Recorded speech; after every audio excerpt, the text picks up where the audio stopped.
Hey guys, welcome back to the Cereal and Midnight podcast. My name is Heath Holland, and this is another solo podcast flight. I want to thank everybody for the encouragement and the support for the last episode that I did of this podcast, which was the first one where I went solo, flying without a net, not talking to someone in the industry, it was not a conversation between me and someone else. It was a conversation between me and you. And I got a lot of encouragement about that. And a lot of people were like, this is the thing that we want. Now, YouTube's analytics show me that people do want something else. But the feedback, YouTube is always going to push consumerism, right? They want me to sell things. That is the whole point of YouTube in 2025, is to sell things. I get these emails from this platform of YouTube saying, hey, that's double commission rate if you sell whatever. They really have the platform, and that's kind of 2025 in a nutshell. It's like, what are you selling for us right now? Not just, it's everywhere, right? And I just can't. I have zero desire to do that anymore. I want to be real with you guys. I was always real. Somebody said in the comments, they were like, you've always been transparent, but this is something else. This is something that's even better. So just thank you for sticking with me through this time of evolution. And it's just, are you thinking of WWE? Evolution is a mystery. What is the lyrics? It's Lemmy, right? Thank you for sticking with me through this time of evolution as I forge into whatever the next chapter of Cereal at Midnight is. I don't think it's holding up products on YouTube and saying this came out. Not that that's ever what I did. I love movies, and so it was a joy to listen. I had all of movies, for somebody that loves movies, being able to talk about so many movies so many times a week was a real joy.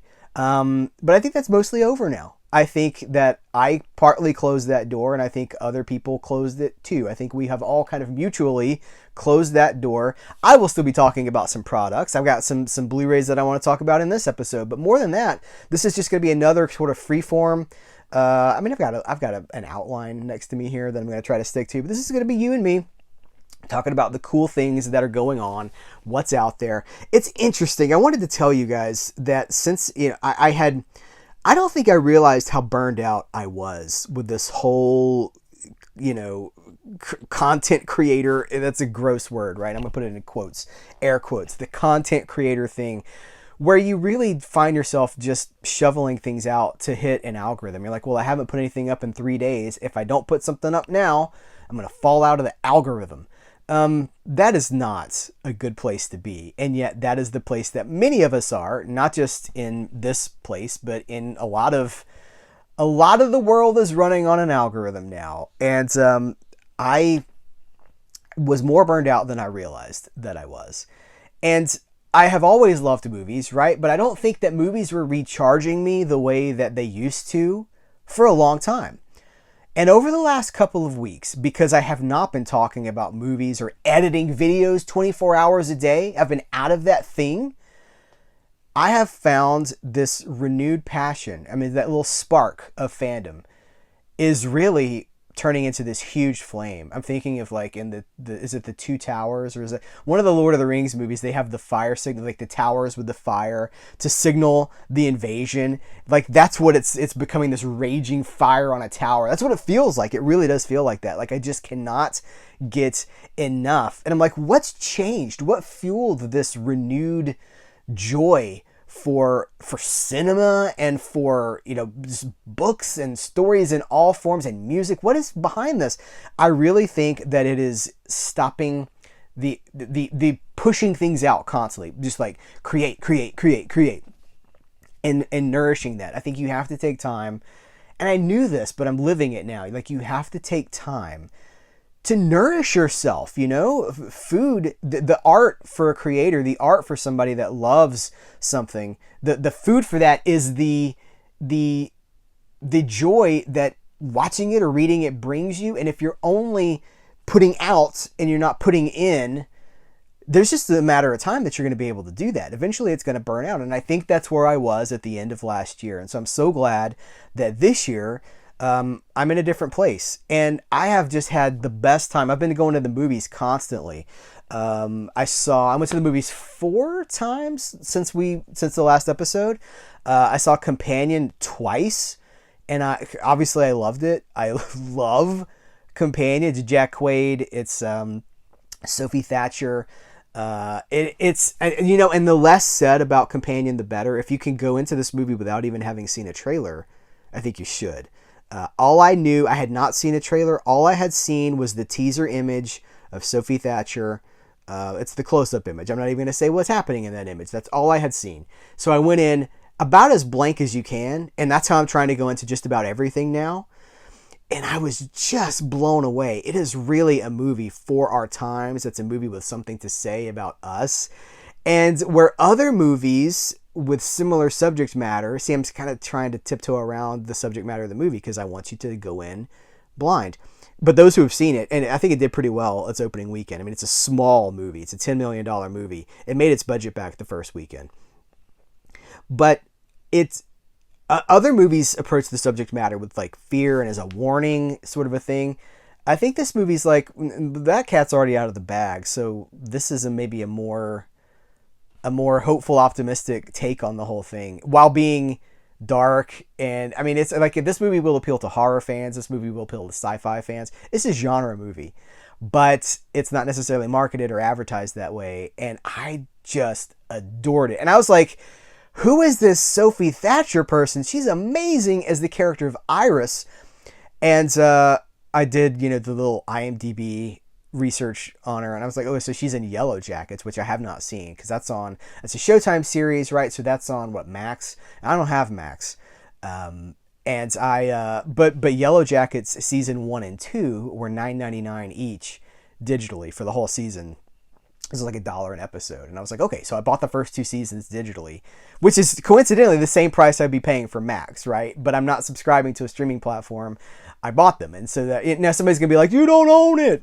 Okay, I bought access to them until that access if it is ever revoked. This is a whole separate argument. I didn't intend to go here, but I can hear the people. I know you guys. I know my people, right? I know that there are people who are like, you don't own it. No, but you don't own it when you stream it either. That's the only other way to see Yellow Jackets. You can buy it digitally or you can stream it. I chose to buy it. That's it. That's probably a good topic for another video too, is the idea of digital ownership or digital access, because I am all about that right now. I have I said it in the last episode. I enjoy my movies through a variety of formats. I will stream. I will buy a Blu-ray. I will buy a 4K. I will buy a DVD. I will also buy it digitally. And for Yellow Jackets, that's the option right now. There are 2 options, and I chose the one that gave me the more control over that for the same price as what I would have paid for 1 month of streaming. Sophie Thatcher in Yellow Jackets it's a really... I was not expecting it to be as crazy and as dark as it is. The premise of Yellow Jackets, which I will talk about because they're about to start a 3rd season, is this group of a girls soccer team, high school, 1996. So it's rooted in and it was because that's my era too. So all the music is early to mid 90s music, and it works. Because I was in high school in the 90s too, and it looks like that time. The fashion, the clothes, the music, they've really captured that time, in my opinion. They're on a plane on their way to the national championships, and the plane goes down, and they are now stranded in the woods. And they go full Lord of the Flies. I mean, from the very beginning of the first episode, the Yellow Jackets is the team.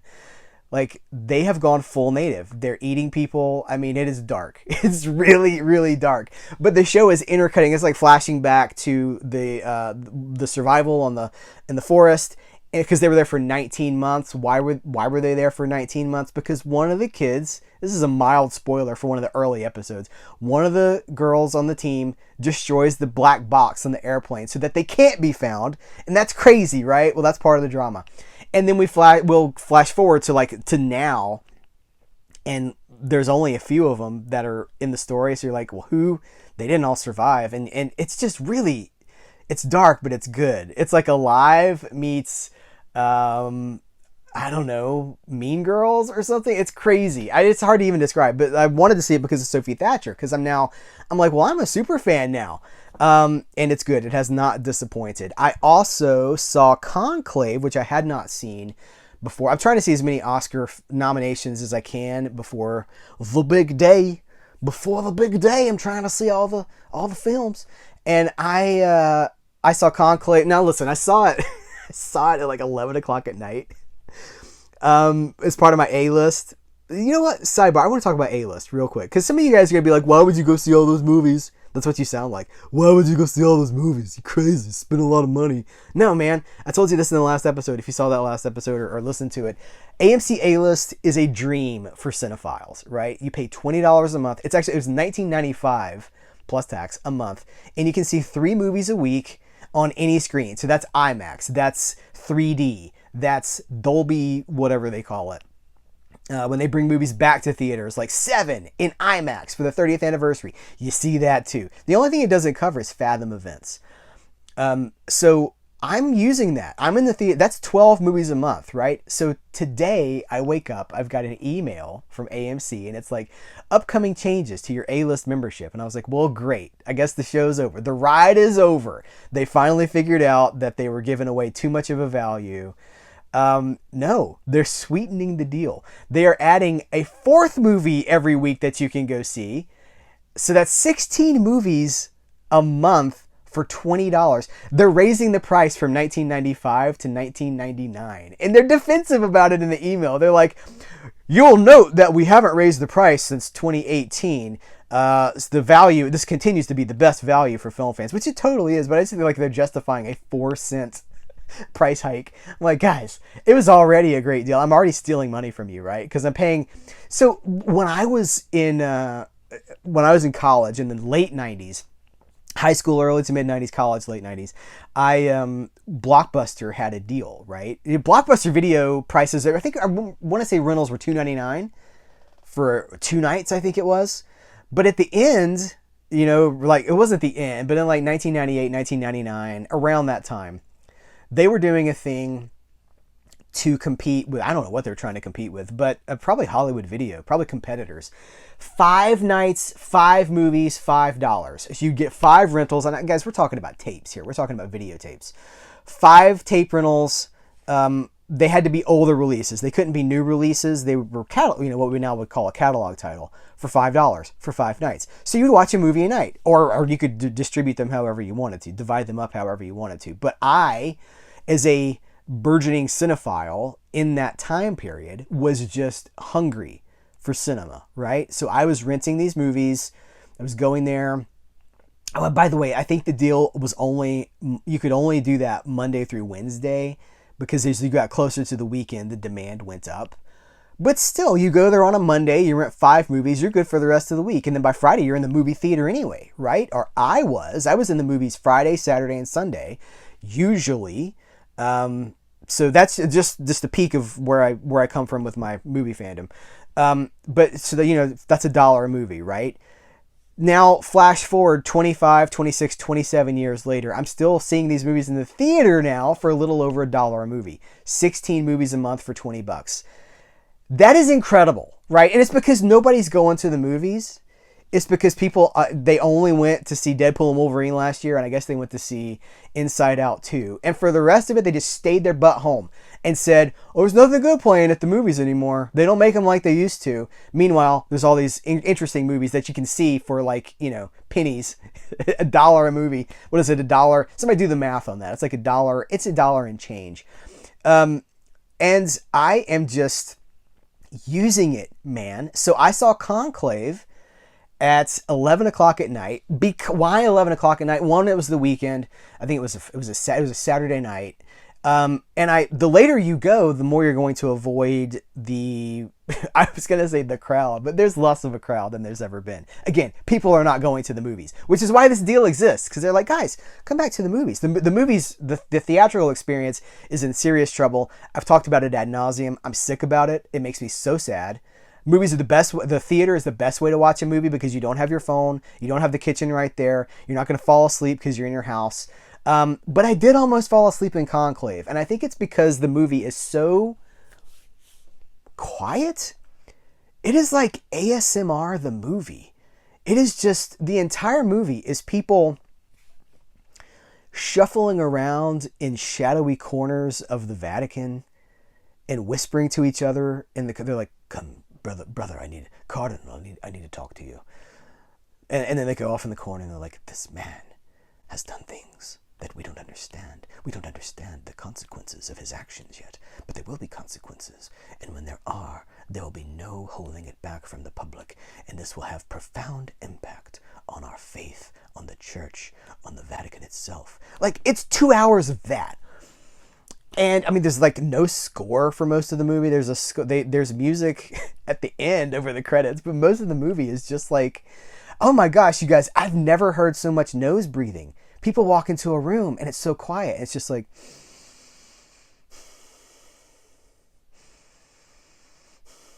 for like 15 seconds.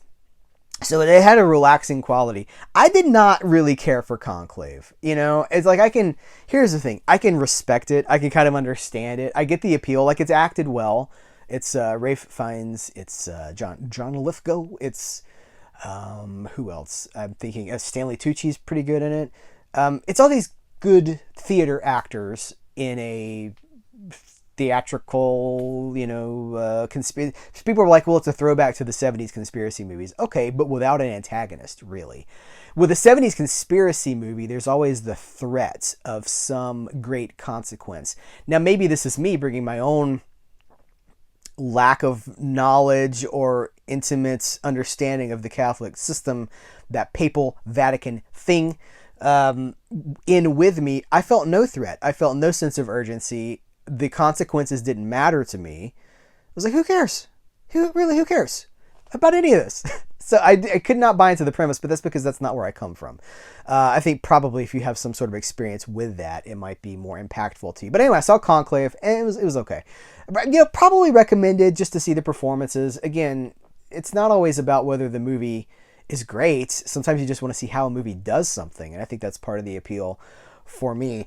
I went to my local art house theater to see the 4K restoration of the 1960, is it 63? I think it's 63, but maybe it was released in the US in 64. Anyway, Jacques Demy's The Umbrellas of Cherbourg.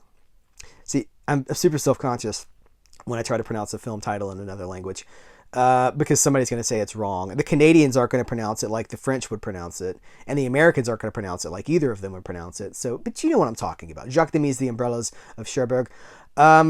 Fantastic film, beautiful restoration. If you haven't seen that movie, it's on the Criterion Channel, which I'm going to talk to you a little bit more about in a second. It is beautiful. It's a musical with Catherine Deneuve in it, and every line of dialogue in the film is sung. No line of dialogue is spoken. It is entirely musical, but it is unpretentious. Somebody said, don't remember who this was. Someone was like, well, that seems like I'm not that sophisticated. It wasn't sophisticated. It was very approachable. Music is always approachable. And, we're living in sort of there's a lot of musicals happening right now. We had Wicked. We have, there's so many. I'm not even going to try. What's the other one that's, Emilia Perez, right? That's a musical. There's a lot of that in the zeitgeist right now.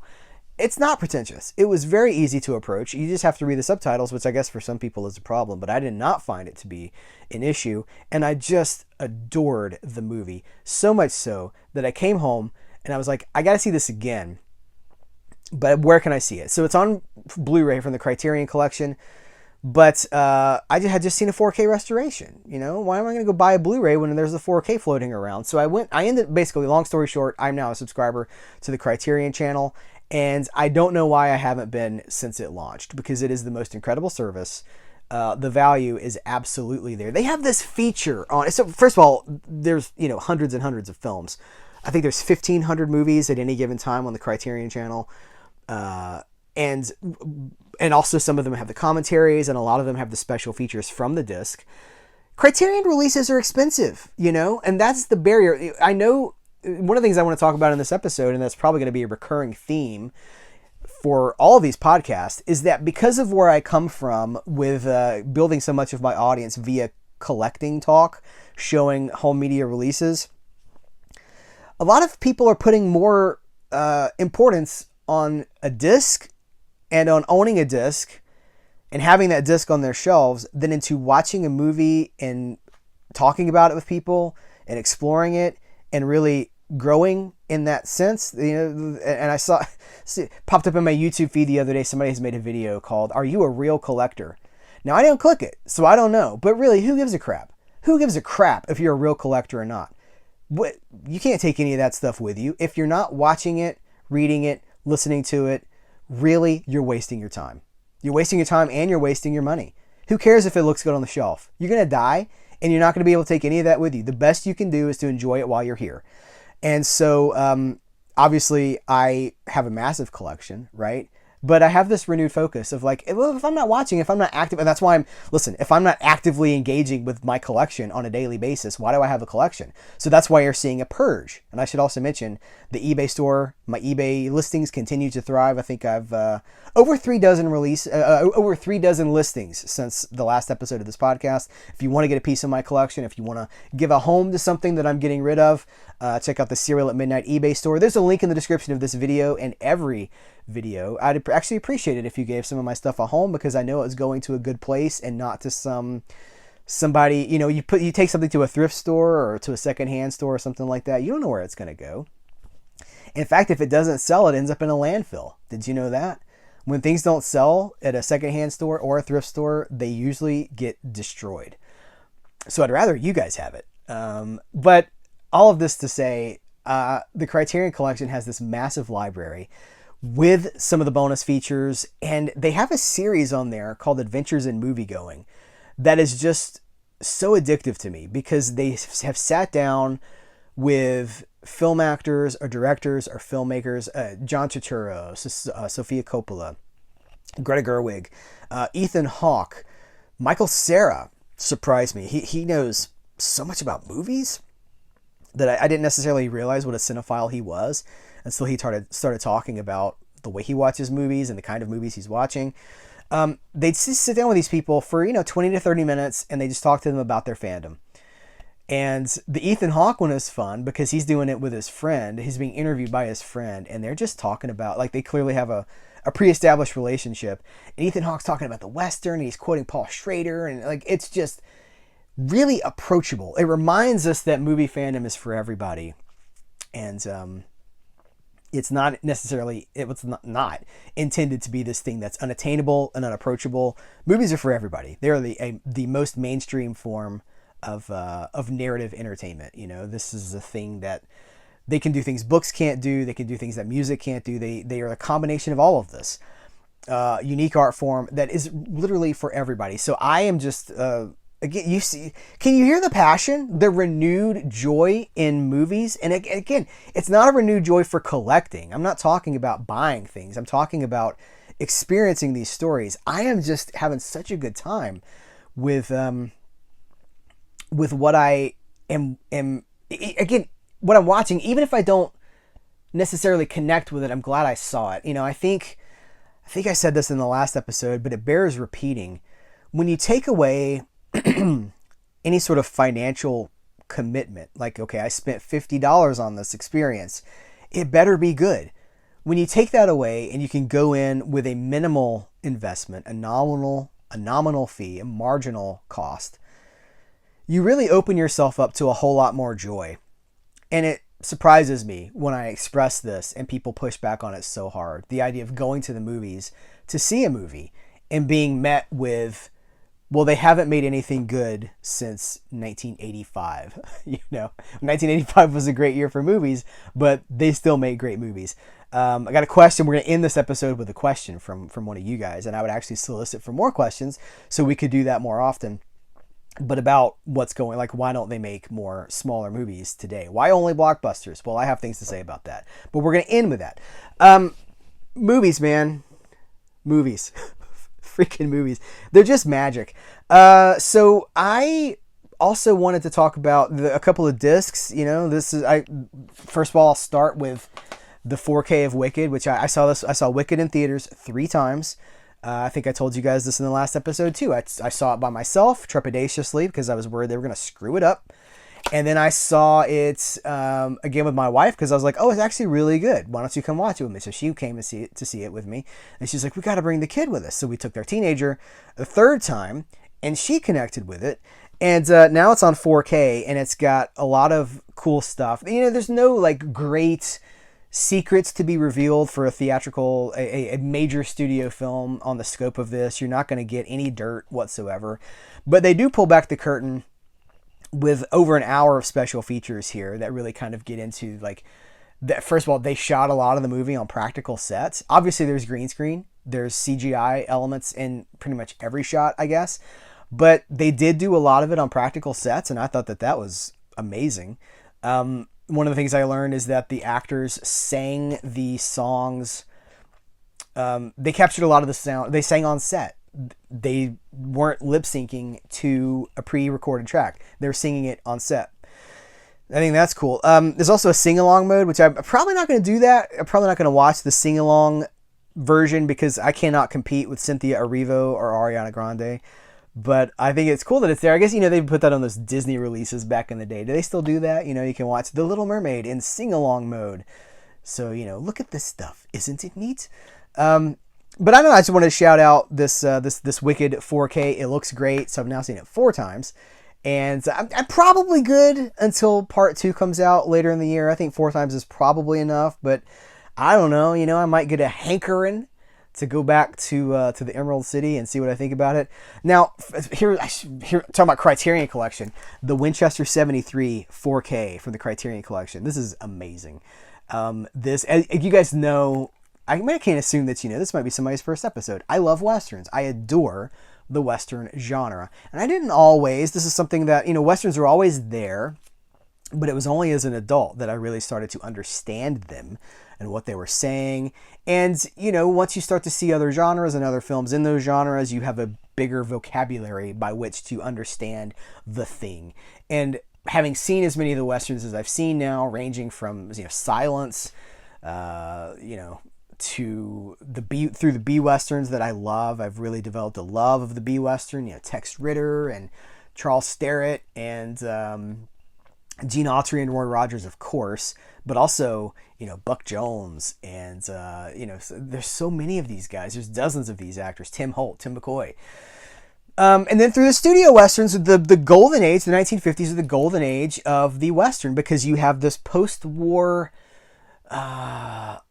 maturing, really. It's almost like a sadness because after World War II, these people have really lived through something. Here, case in point, this movie's 1950, right? This is kind of ground zero for the 1950s Western. 1950 alone. There's a special feature on here, Ballyhoo Motion Pictures, Daniel Griffith's Ballyhoo Motion Pictures. Daniel Griffith's been here multiple times. He was just here about a month or 2 ago talking about the importance of bonus features. He's done this documentary. What is it actually called? I want to shout it out by name. Forces of Nature, Anthony Mann at Universal. That's a Ballyhoo documentary with Alan K. Rhodey, with C. Courtney Joyner, with Mr. Word from Word on Westerns, if you know that YouTube channel. And I think Alan K. Rhodey says, 1950 alone, they made 100 Westerns. So the 50s are the golden age for the Western. But before Anthony Mann arrives at Universal and before James Stewart starts making these darker films, James Stewart was a comedic actor. He was sort of the Tom Hanks of the 80s and the 90s, right? The Tom Hanks before Philadelphia, right? The Tom Hanks that's like, the everyman kind of guy. And after World War II, James Stewart wanted to make darker pictures. He wanted to show that side of him. That's actually my favorite Jimmy Stewart, is the darker Jimmy Stewart who's wrestling with his inner demons, because he's so good at it. You can tell it was always there, but he just didn't show it often in film. So 1950, we are launching this collaboration with Anthony Mann, who had come out of film noir, B-movies. He'd come out of B-movies. And, I love B-movies. Eagle Lion, Jimmy Stewart is entering this new phase of his career. So they collaborate together. They ended up, I think they make 8 films together over the course of the 1950s. Then after that 8th film, they have a falling out. And they never do anything with each other again. Don't even seem to like each other anymore. They have a real parting of the ways. But all through the 50s, they're making these touchstone films. And Winchester 73 is a very special film that's, I don't know if it's the best of them. Who am I to say? And it's probably going to come down to whichever one I'm watching at that time. But, Anthony Mann has 3 periods of his career. He's got like the B-movie sort of Poverty Row era. Then he moves into studio pictures in the 1950s. And then by the 1960s, as his career sort of ending, swelling to a crescendo and then ending, he's doing these massive, massive spectacle movies. Huge studio pictures. This is the middle period. That's my actually, I might actually prefer the B films to his theatrical work, but this is the most approachable, competently made era for Anthony Mann, and it's a Western with, I think the gun starts with a shooting competition, and whoever wins the Winchester 73. The 50s had I'm thinking of the show that Warner Archive just put out on Blu-ray a while back, a year or two ago, Colt 45. And it's like, it's the gun that tamed the West. The whole idea is like they put the emphasis on the gun itself. And then the Winchester 73, as the prologue to this tells us, the Winchester, that was the gun, it was the rifle, that tamed the West. This is like this fetishization of the firearm itself. But I think that really there's an argument to be made that the gun is the main character of the story, because over the course of the film, it changes hands from person to person. You want James Stewart to have it, but he's the one that's supposed to have it. But other people have it. And then the movie, if you haven't seen it, I'm not going to spoil the film for you, because even though it is a 1950 film, I know a lot of you guys haven't seen it, and I want you to see it. And I want you to go in without preconceived notions about what to expect from it. So it has secrets that it reveals over the course of the movie. It has a place, it has a time, it has a context. As we're talking, because it's, the 1870s, we're talking about after Custer's last stand, the Battle of Little Bighorn. We're talking, characters are referencing this. They reference the Civil War.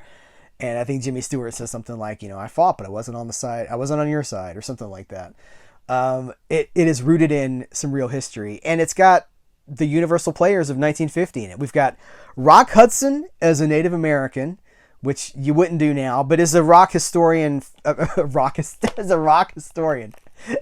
Hudson fan and historian of these movies, it's great to see him before he became Rock Hudson, right? He's still kind of a not a background player, but he's still a contract player, right?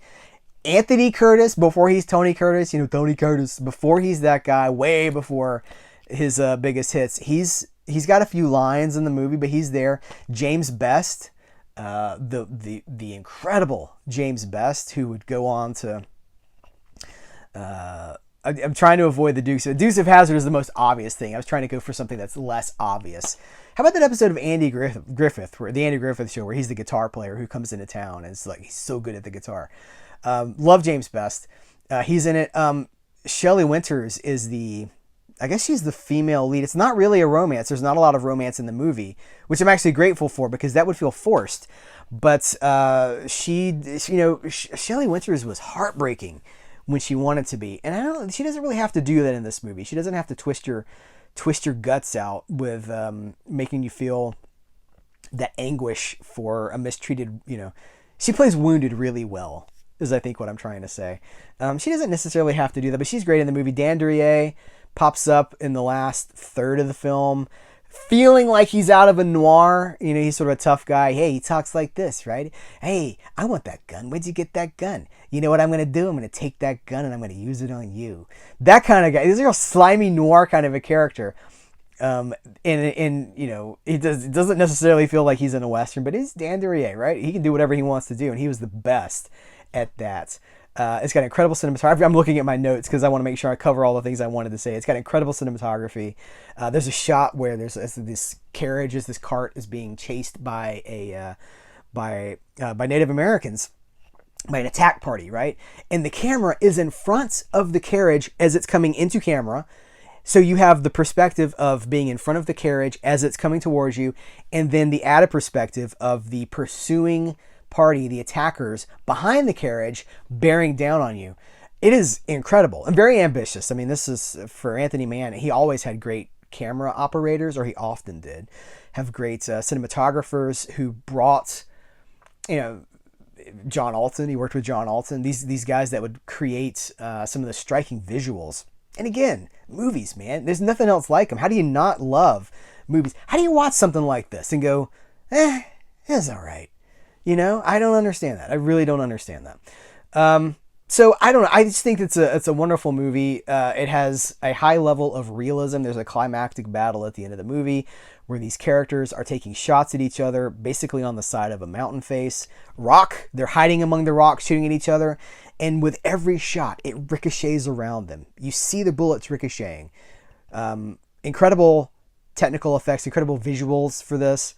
Fantastic film, and this Criterion edition is wonderful. It's got the Ballyhoo documentary, which runs like 47 minutes. Sort of a companion piece to one that Daniel did for, oh, what was it? It was a couple of years ago for a different Anthony Mann Universal film. I don't remember which one it was, but they work as sort of, I wouldn't say bookends, but they're companion pieces. It's got an audio commentary by James Stewart and film historian Paul Lindenschmidt.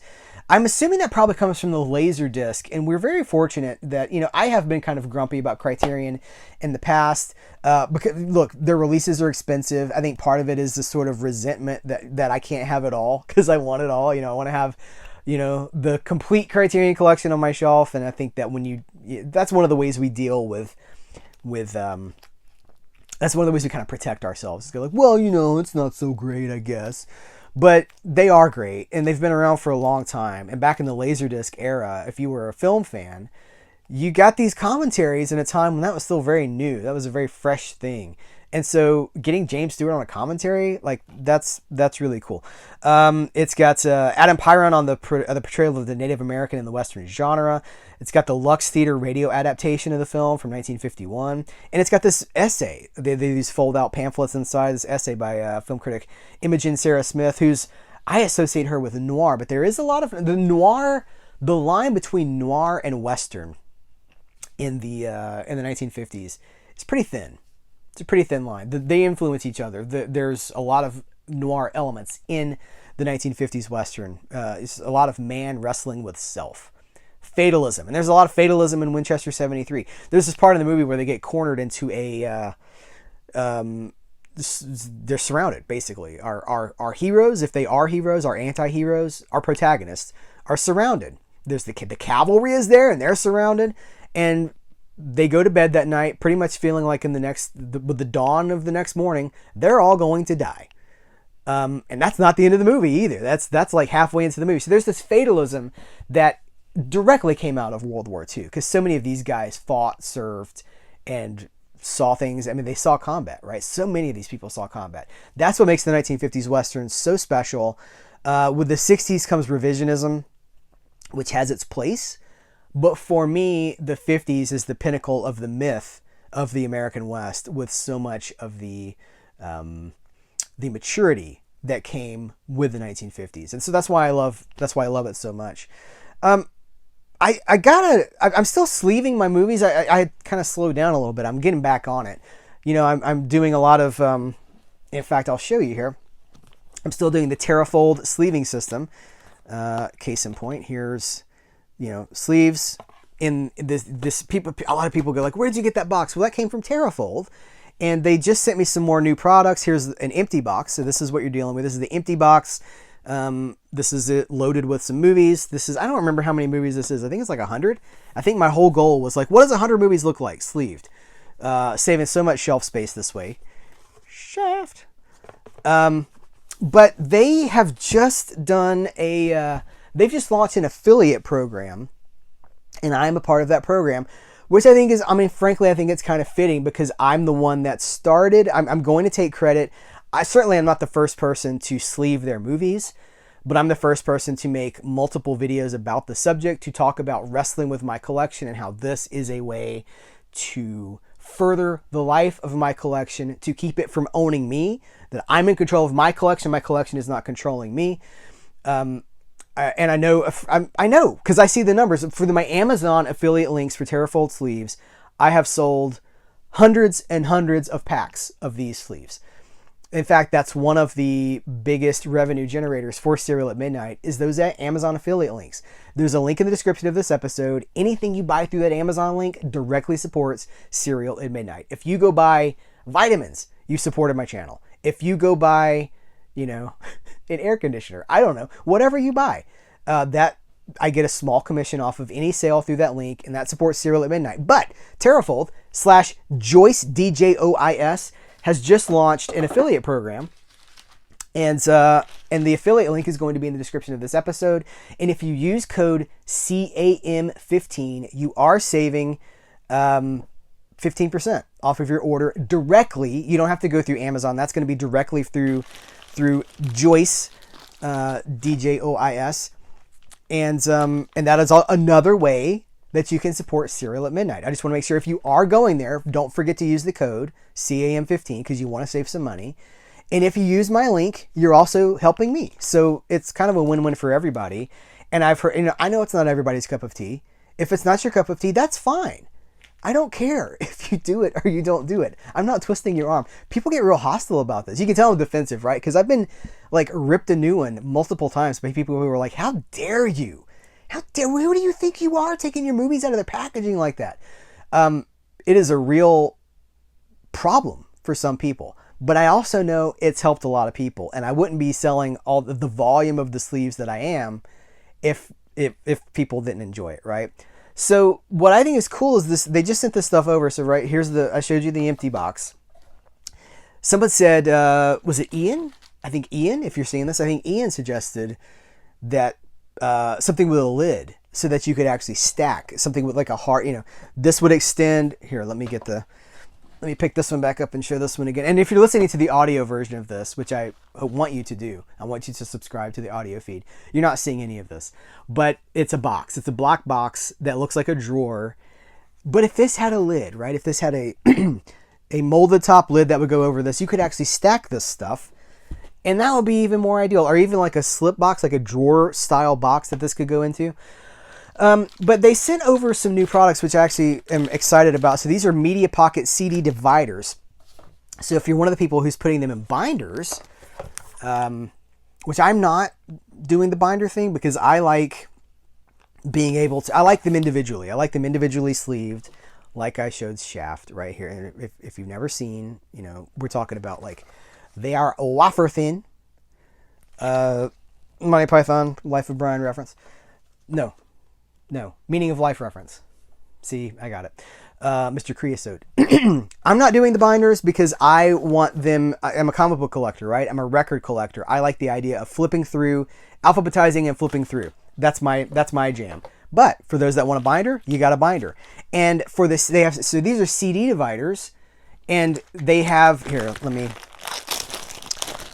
open this up and show you what we're dealing with here. So these have, it's a divider, right? But they have these labels printed out with, you could do alphabetized, which is great for me because this is the direction I'm going, is labeling, alphabetizing everything and having it labeled by letter, right?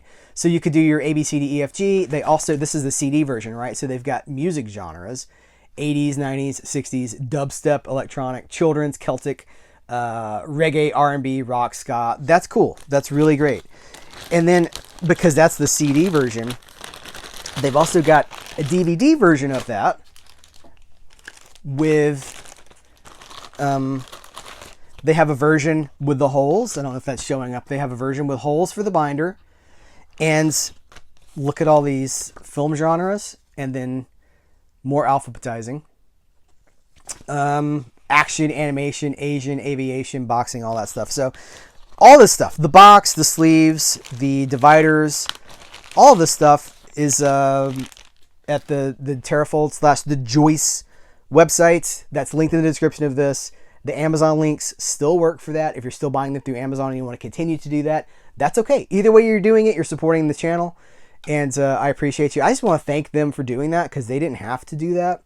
I think, now listen, I can't say this for a fact, but I had some communication with them about this. I think the CAM15 coupon code is the only active coupon code right now. I think we have the only one. And I kind of advocated for that. I was like, we are propping up a huge portion of your business. The Serial at Midnight audience and the film fans who are sleeving their discs because of the videos that I've made. Leave the discount. So we have a discount because I fought for a discount. So use it if you want to. I appreciate it if you do. I I want to talk about the Fantastic Four trailer because I'm excited about it. I've been so burned out on Marvel. I have not enjoyed a Marvel movie since Marvel Endgame, I don't think. And, you know, I haven't seen a lot of them. I didn't see Eternals. I didn't see, I'm probably not going to see, I was going to say I'm not going to see Captain America, the whatever the new one is. I don't even know the name. The 70s conspiracy thriller Captain America movie with the Red Hulk. I think I'm not interested in that. But if I might go see it with my A-list because I can. And I don't know. I go back to how I felt last summer when I was like, I'm boycotting these franchise films because they're killing everything else. I kind of feel like now it's dead anyway. It's already dead. And but I'm obviously supporting everything else because I'm going to see Conclave at 11 o'clock at night. And we're going to see French films downtown, right? So I'm doing my part. And I don't think I need to feel guilty about that because I'm like, I'm doing my part. But my point is, I'm burned out on Marvel. But this Fantastic Four trailer looks truly fantastic. And it's like Fantastic Four. It's got this little song at the end of it. I'm like, what is this? I love Fantastic Four. Now, I'm one of those people I like the 20th Century Fox movies. I recognize they're not good by conventional standards or by modern standards, but they brought the Fantastic Four to life in a way that had never been done before. Guys, we have a Silver Surfer. We have a live-action Silver Surfer because of that second Fantastic Four movie. Now, we don't have a live-action Galactus. We have a Cloud. But that trailer for the new Fantastic Four movie hints at Galactus. So we actually see the back of Galactus' head. It's probably not going to be as cool as it sounds like. But, I really think Doom should be the villain. By the way, so not on board with Robert Downey Jr. as Dr. Doom. I know we're doing a multiverse. I don't want that. Stop it. Do Dr. Doom and do Dr. Doom right. And maybe that's actually what they're going to do. Maybe, remember when they were like, Ben Kingsley is, what's his name? The Mandarin. And he wasn't. Like, you find out later, like, he wasn't. He was pretending to. So, like, maybe that's what they're doing. Maybe they're swerving us. I hope that they are. This movie looks joyful. As somebody who loves the Fantastic Four comic book, it feels like they've captured a lot of the comic book. And I've only watched the trailer twice. I watched it once by myself, and I watched it once with my wife because I was like, you gotta see this. It's Fantastic Four. Fantastic Four. And she was like, I don't know. It could be okay. You know, she doesn't have the connection with it that I do. But it's like, it's Reed, and it's Sue, and it's Johnny, and it's Ben. They did it. They did it. It's got like that whole 60s hopeful science optimism thing. What's the Disney movie that's about meet something? Meet the, I don't know. What's that? I can't even remember the name. Why did I bring that up? I'm not going to cut it out though. There's a Disney movie from about 15 years ago, maybe 20 years ago, that is all about science and creation, and it is just joyful. And it ends with a Walt Disney quote, is to keep moving forward, Walt Disney. And I was like, oh my God, this feels like that. It has that real science, pre-Kennedy assassination, 60s hopefulness in Marvel form. And it reminds me, like, the closest thing I would compare it to is Captain America, the First Avenger. So I don't know, I'm in for it. I'm in for a penny and in for a pound. I think it looks great.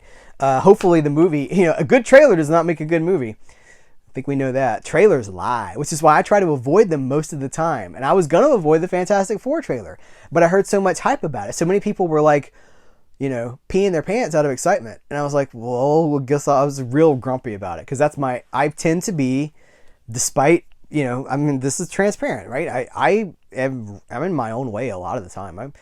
My default is to have my arms crossed and to close myself off. Because I'm like, well, I know what I like. And I don't want to get hurt. That's what it comes down to. I don't want to put myself out there and be vulnerable and then get hurt.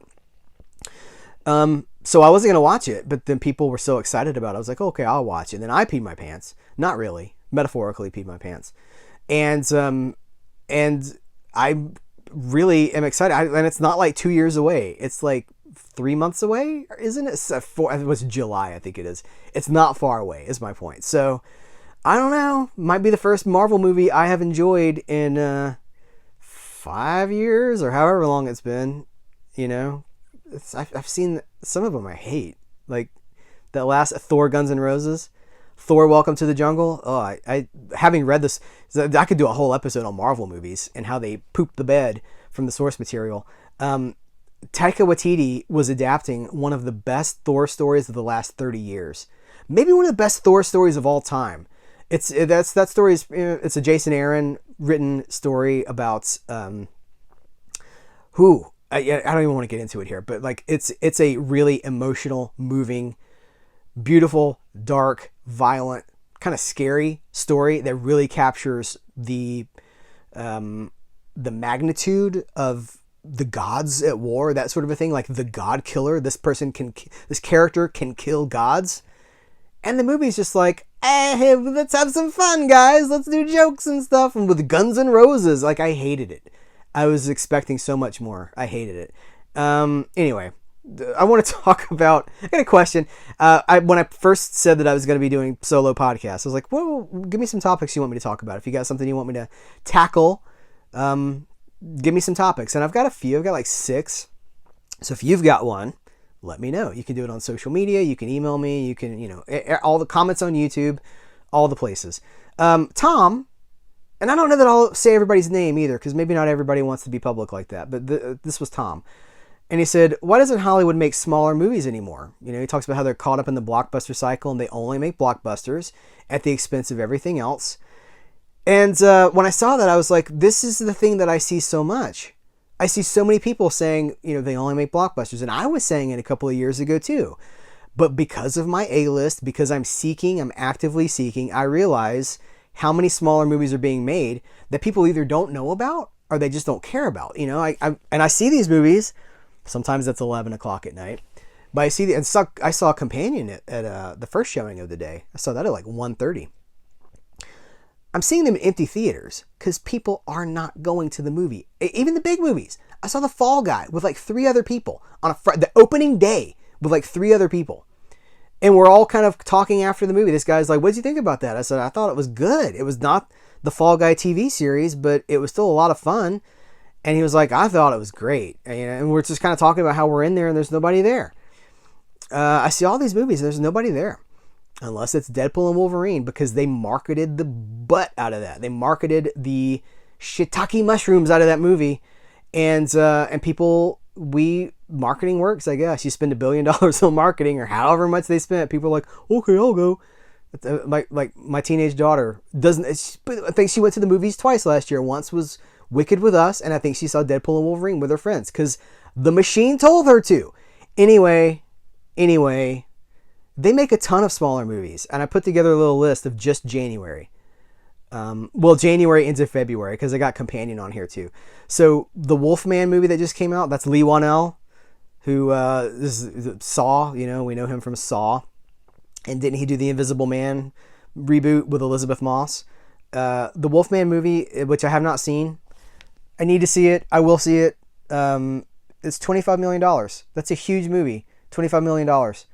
Flight Risk, this Mel Gibson movie with Marky Mark and Tobey Maguire. Is that it? Is it Tobey? No. Topher Grace.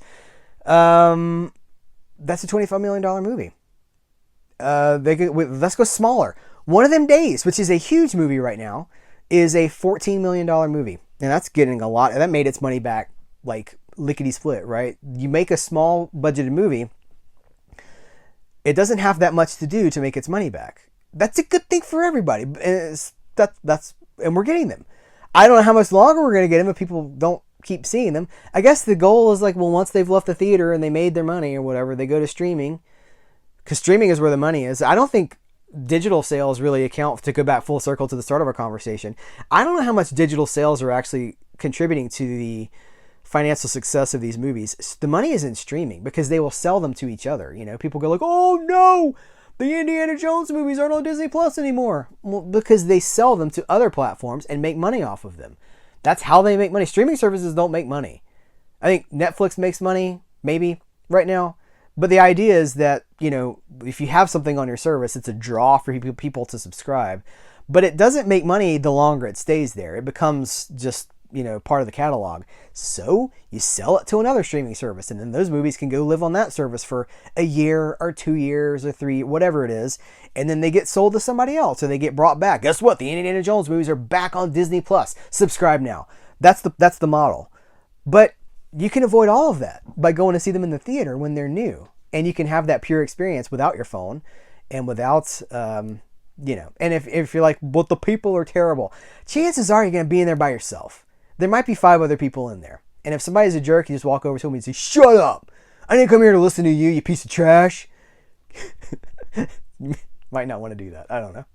I've gotten more aggressive as I've gotten older because I'm like, what do I got to lose, right? Hey, just give somebody the glare. Then I tell you, when I went to the Bike Riders, which I think was my favorite, I did not do a best of 2024 list because I'm still tracking down 2024 movies. There were so many great movies in 2024, I still haven't seen them all. But I saw the Bike Riders, which I think is my favorite movie of last year. And this guy just got on Twitter like 3 times during the movie. Just took out his, I'm like 3 seats away from him. And of course I'm glaring at him. He didn't care. If somebody doesn't care, I guess you could go get a manager and it's going to be a teenager and he'll be like, sir, please put your phone down. Other people are trying to watch the movie. And then he's going to be like, okay. And then the guy leaves and he takes his phone out again, probably. But that's rare. That's like 1 out of every 10 or 15 visits for me that I encounter somebody like that. Most of the time, I'm by myself. More cheap movies. This one of them days was $14 million. Sing Sing, this movie that's nominated for an Academy Award, multiple Academy Awards, right? It was a summer 2024 release, I think, but it was like an indie thing, limited locations. What do they call it? What's the word for that? It's a limited release, right? But select locations. That's like select locations. And then they released it again. They wide released it in January because of the Oscar nominations. It's a $2 million movie. $2 million. And it's up for a ton of awards. Or some. I don't know if it's up for a ton. It's up for awards. Presents, man. The Steven Soderbergh movie with Lucy Liu. Steven Soderbergh, Sex, Lies, and Videotape. Out of Sight. The Oceans 11, 12, and 13. I love that guy. I love Steven Soderbergh. He's made a new movie. $2 million. I mean, come on. I mean, that's one of those that is going to be a little bit harder to find too. But this is why I go on with the AMC A list. You go on the app. I go on the app like every day because I can never count on something being there for more than a day. Sometimes they will only show a movie once and you better be there. But I've always done that. When I was a teenager going to all these movies, I would check the paper, or I would call the theater because you could call and be like, hello, welcome to it wasn't AMC because we didn't have AMC. It was Cinemark. No, it wasn't Cinemark. What was it?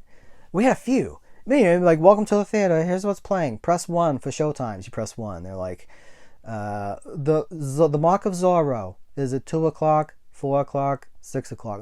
Probably not accurate on that time because that's a longer movie, right? But anyway, you seek these things out. You don't expect them to fall into your lap. You have to seek them out. You have to do some work.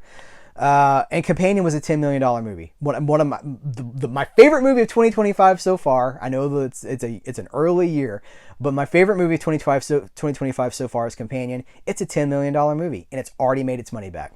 And everybody in my social media feed is talking about Companion. It is a crowd pleaser. I posted about it on I saw it twice, right? So I posted about my second visit on Instagram. I was like, even better the second time. And Jack Quaid, who's in the movie, liked that post, and that made me feel good because they're like, "Oh, he knows," and he's taking people. He's like, took some of my boys to see Companion in theaters. So like, you gotta support stuff. If you want cool things, you have to support the cool things. All right, we're coming up on an hour here. Thank you guys for listening to this. We are doing. If you want to support the channel beyond just using affiliate links and subscribing and all that jazz, I would encourage you to become a member. There's a lot of cool things happening for members. What are the benefits of membership? Well, if you can do it through YouTube, which is $5 a month, or you can do it through Patreon, which is there's multiple tiers. The top tier is $7 a month. If you go through Patreon, you're getting all the stuff that YouTube members get. You're getting early access to videos. You're getting some exclusive videos every single month. If I have any news, I'll post about the news. It's a direct line to me, basically. But on Patreon, in that $7 tier, there's a private Facebook group just for other members. And we do, there's an archive of hundreds of exclusive episodes. Hundreds. I mean, people go like, when are you going to do collection tours? Well, I did collection tours. Now, when I was doing the collection tours, I had more than I have now because I'm selling the stuff off. A lot of it. I'm selling a lot of it off. So if you want to see, I did like every item in my comic book collection. I did a lot of the movie stuff. But one of the biggest things is that in 2025, we're doing monthly movie group watches. And in January, we group watched, it's a weird, instead of verb, group watched.